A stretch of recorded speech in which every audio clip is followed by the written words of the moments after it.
Hi guys, welcome back. This is Kristen from Kristen's Originals, and I'm going to be doing a swipe for you today on Balloon Kiss. I did this painting for a client, and I have an upcoming auction, and I thought it would be good for that also, so I'm going to redo it.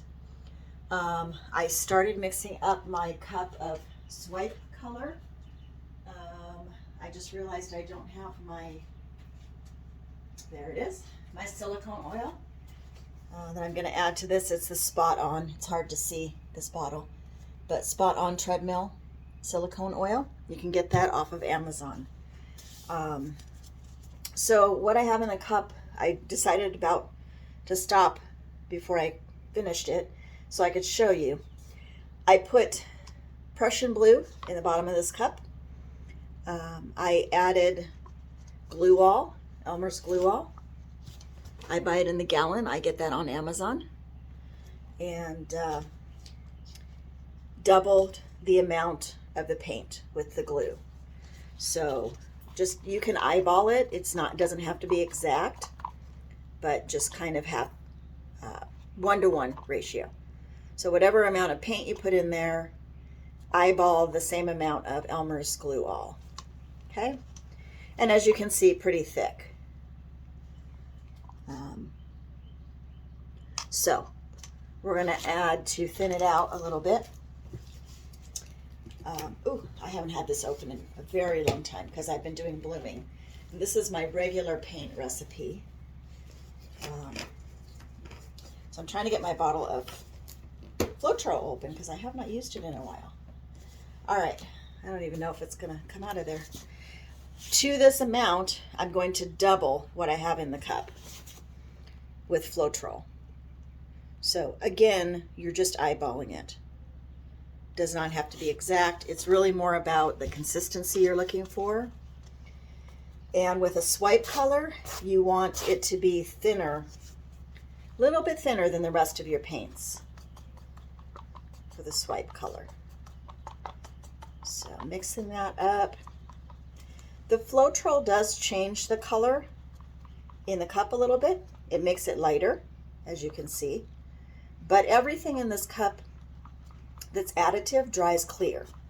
So you don't have to worry about that your color has changed. When it dries, it will be that color. And it will actually be a little bit darker when it dries. Whatever your tube color was. All right. So that is a good consistency. It's making a little bit of a mound, but sinking. So that's good. And then I'm just going to add my silicone. I have about, this is a 12-ounce cup. It's about halfway full. So there's about 6 ounces of paint in there. I'm not going to put 6 drops of silicone. It's too much. So let's go 3. That'll be a drop per 2 ounces. 1, 2, and 3. I'm going to stir that up. If you want big juicy cells, don't stir so hard. But I don't want big juicy cells. I want kind of medium. So that is my swipe color. So I have a 10 by 20 canvas here. And I'm going to lay down my colors that I want underneath my swipe. Just making sure you guys are in the frame. I seem to have a hard time with this. So my colors are, and these are all mixed the same way I mixed that swipe color, just a little bit thicker. I didn't add as much Floetrol. And it just depends. I know you guys probably don't like it when we say this, but it really depends on the tube paint you're using, because even each brand, even their different colors, have different consistencies. Some are thicker than others. So you really just have to put a little bit in and eyeball it and see if you need to add more. Okay, this is Aqua by Artist Loft. This is Cobalt Metallic by Artist Loft. And I'm going to go all the way up to just the very top. I'm not going to put paint on that bottom edge or top edge there. This one is Green Blue Iridescent by Pebeo, one of my favorites. And it really is one of my favorites because of how it dries. It just dries beautifully. Has a beautiful iridescent quality to it. And I'm just putting these down randomly. I am making sure that my sides are getting covered a little bit. I don't want to have to do much tilting when I'm done with this. Maybe a little bit, but I'm going to tilt it after I get all the colors on. This is Artist Loft Light Blue.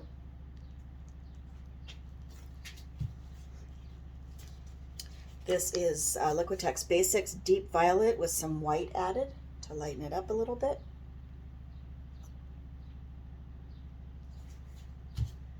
And Green Gold, which I made from 24 karat gold.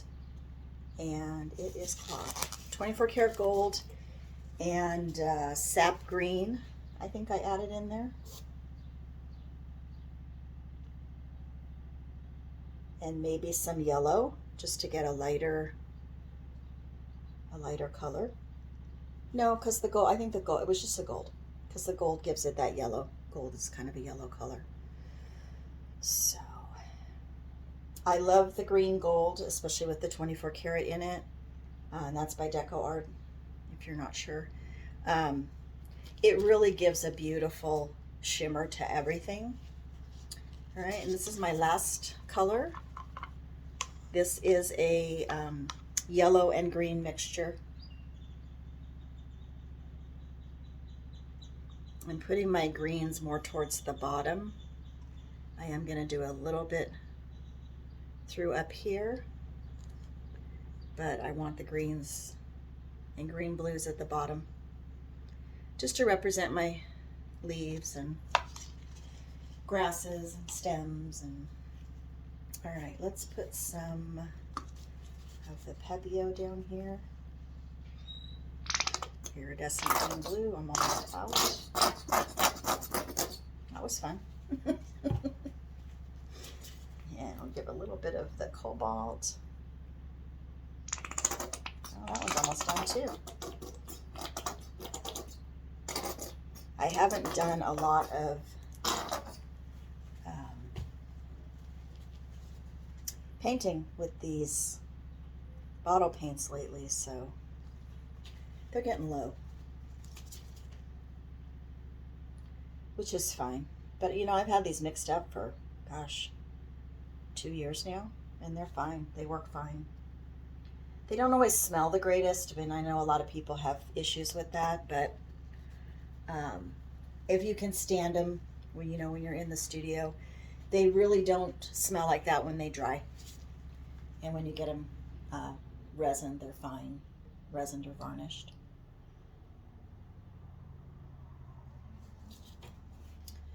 Okay, let's see where we're at with our sides. Not too bad. I'm going to tilt from side to side and then up and down a little bit just to make sure those sides do get covered. And to get some of this paint off the canvas. You don't want to have too much paint on there.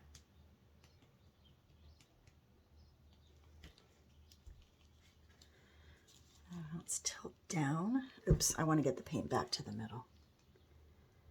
Always make sure after you tilt, you go back to the middle. And then down.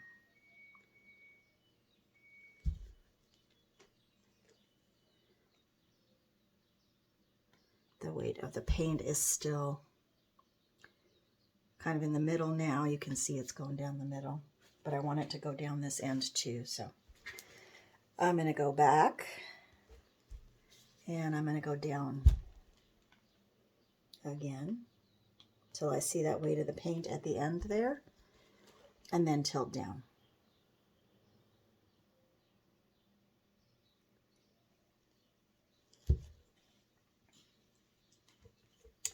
All right, and then back and then to the center. Just to make sure we have it well balanced. All right, make sure you're back in the frame. I'm going to be swiping with something a little different today. I'm always looking for different swiping tools that I have around. I have hunted and hunted, and I don't know if I'm not looking for the right thing. Maybe I need to go to an Office Max, but looking for those acetate sheets that people are using. Page divider separators, and all the ones I find are just too flimsy. So I'm sticking with my cardstock idea. My mom, hi Mom, gave me some photo paper that they bought and then didn't use, because I think a lot of people did that, so you may even have some laying around, thinking you were going to print your own pictures, but realizing that ink is very expensive. On those, you don't get very many prints for the money. Okay, so I think we're good.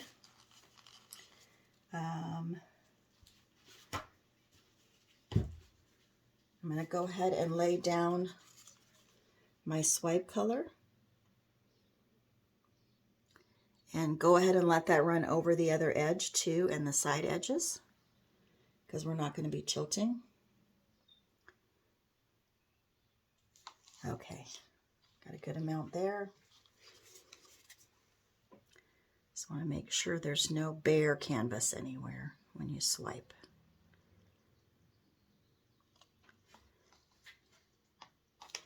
Okay, we're good. Okay, so yeah, I'm using the photo paper. I'm going to use the shiny side down. I'm going to start off with the bigger sheet and see how that works. It's pretty heavy. So yeah, I'm going to use the shiny side to do the swipe. So let's flip that over. And I'm going to make sure I'm all the way at the edge, down here at this edge. Lay the paper down. Okay. And then we're just going to pull. Nice and slow and steady and straight down. And I would say that worked pretty well. Happy with that. But I don't think you can reuse it. So I'm going to have to grab another sheet. But it did cover a lot of area, so that's good. Ooh, look at those cells popping up. I've got a bend in this paper. It must have been sitting somewhere it shouldn't have been. Probably in my car. So make sure when you're laying it down that you have a straight edge. So just slow, steady pull. Beautiful. And I probably can let that dry and reuse the other edge. So set that aside. And then I have some smaller pieces, so I'm going to cut one of those just to do that side that I missed here on this edge. I like my edges to be as clean as I can get them. Since I'm not going to tilt this. So shiny side down, I'm just going to go on the edge here. Pull some more of that blue down. Okay, and then let's wipe that off and go do this other edge.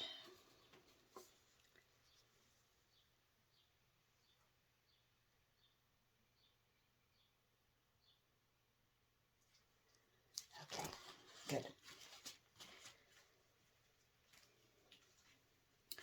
Good, good, good. I just want to check my back side, and I need to fix that, but I'll fix it later. All right, so we have some really good cells going on. I really don't think I need to torch. I think I'm happy with the result I've gotten. Really like these. I don't know how this happened, but I've got some red, pink cells down there, which is strange.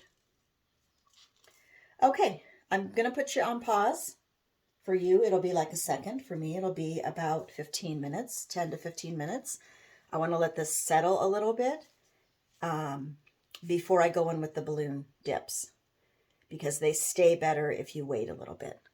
So I will be right back. Okay, I'm back. I waited about 10 minutes, which was torture for me. We're going to give it a go and see what happens. So I've got my bigger balloon blown up. This is my smaller balloon. This one has water in it, just to give it a little bit of weight. And I like to go in with my big balloon and dip, and then go back for the centers with my little balloon, as per Jilly Cube, who I have learned immensely a lot from. So what I do when I'm trying to figure out where I want to put the flowers, the balloon dips, is I look for ugly cells that I'm not real pleased with. So there's some right here in this section. So that is going to be my first dip. So I just put the balloon down, push it, and lift up slow.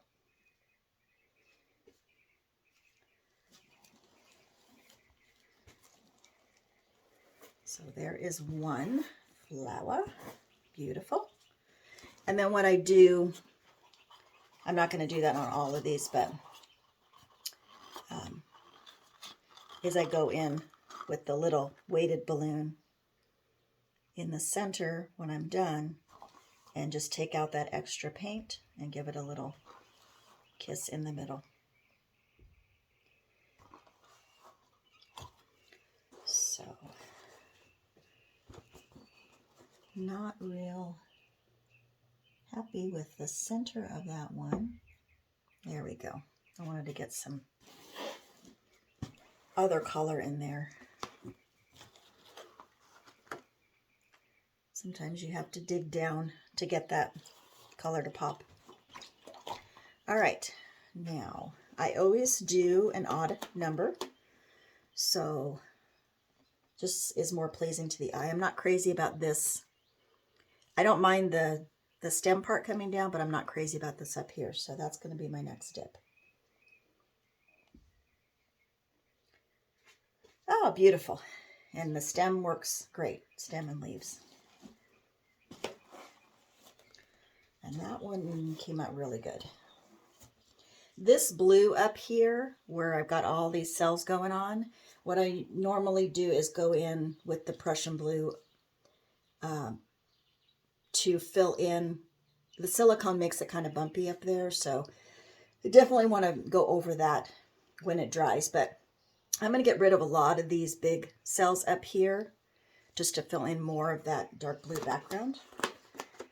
And then I will put little sprinklings of white dots in there with my Posca pens, just to give it like a firefly effect. It's really cool.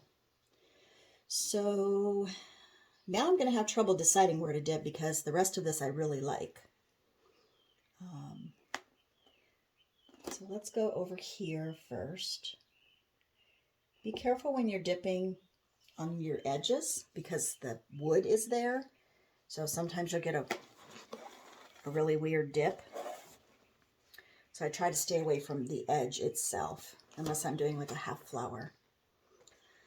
All right, let's go.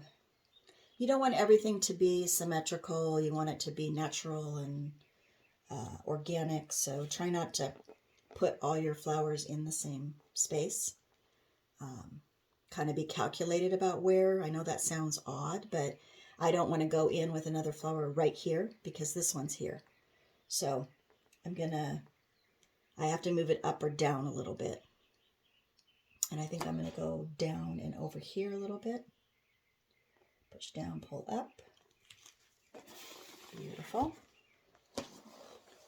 I decided that that pink has to be the purple. It must have mixed with the blue or the yellow or something and made pink. But it will dry more of a purpley. Not that I don't mind the pink either. Okay, so we've got 4 flowers. Let's do Let's do one here.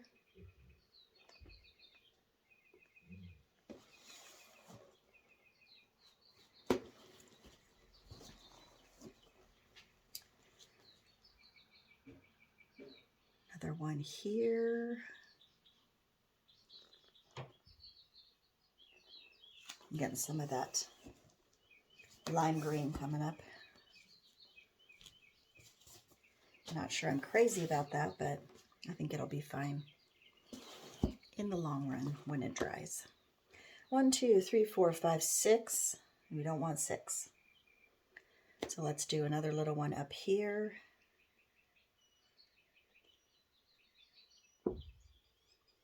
That will make 7.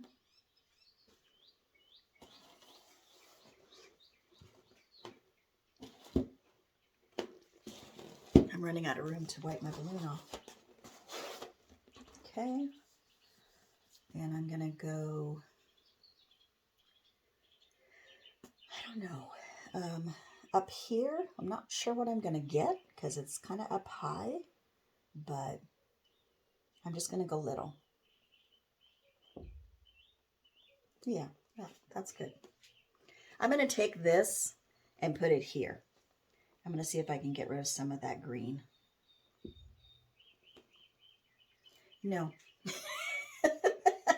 That didn't work. It's okay.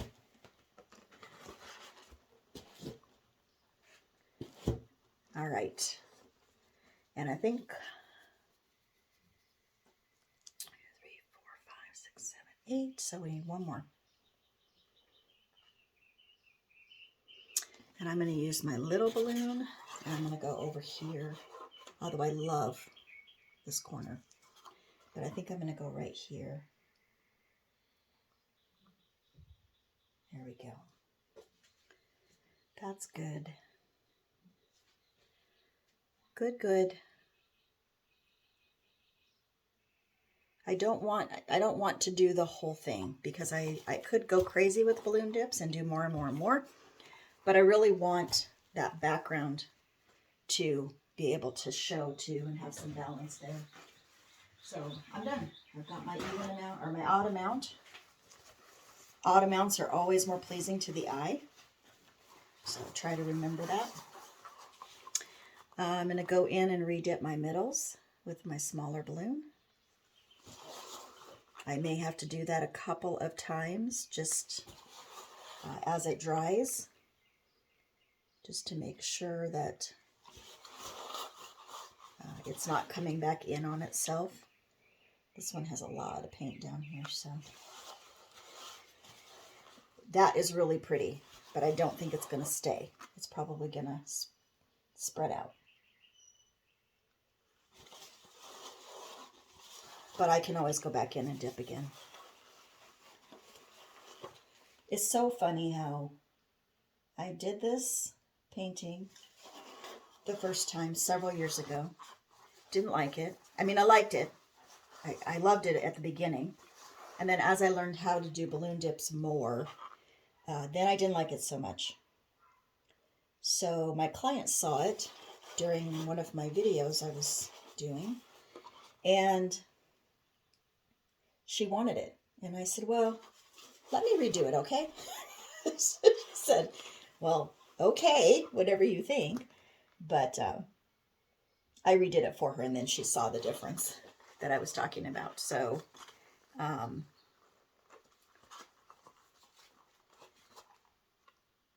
she really liked the end result. But it's just so funny how I did use a few different colors here, but they all come out so different.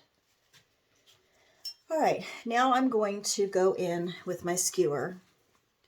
I want to go in and add, just pull down some of these cells so they look like leaves and stems. Especially, you know, on some of these wonky looking ones. Let me give this one a stem. Yeah, just go through and where you see funky looking things, You know, you can pull them out, pull them down. Be careful when you're, you know, pulling through. You don't pull into your flowers where you don't want something.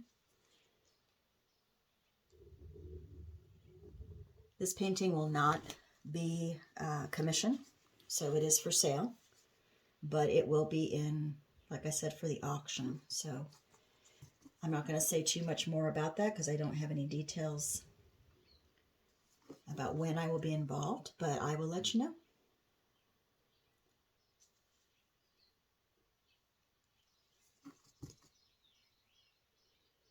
All right, and again, don't do too many of these pulls. You just want, because you want that background to stay pretty.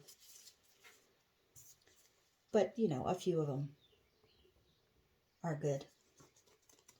And like I said, a lot of these in between cells up here are going to be gone. I'm going to get rid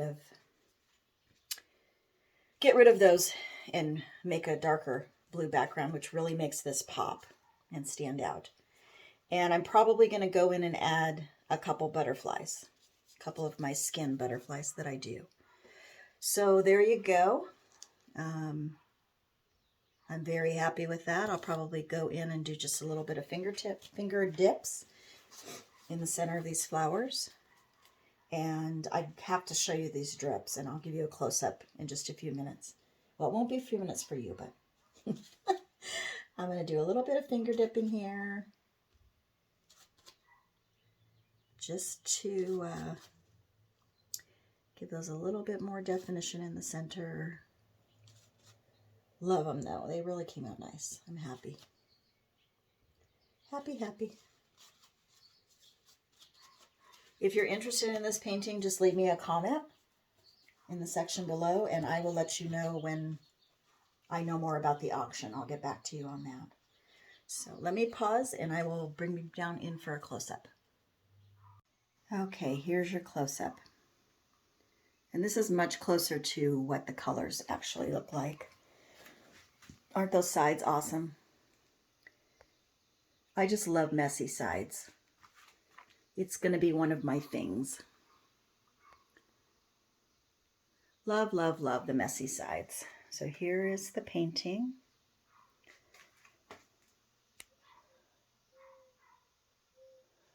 I'm probably going to futz with that flower because I'm just not crazy about how it came out. But there's always one. It never fails. I think it's pretty amazing, too, that I did no torching on this. So remember that if you get a good swipe and you're happy with it, don't torch it. There's no reason to. If there's bubbles, they'll pop, and some of them will make cells and some of them won't. But if I was to go in and torch, it just makes everything grow and continue to grow, and little teeny tiny cells, and some of those are okay, but I don't want those, you know, flooding my canvas. And I got the cells I wanted right away, so I didn't have to torch. There's no law that says you have to. Okay. Well, you guys have a great week. And sorry I haven't been posting many videos. I'm going to get back to that. So I will see you hopefully next weekend. I'll do another one for you. Thanks. Have a great one. Bye-bye.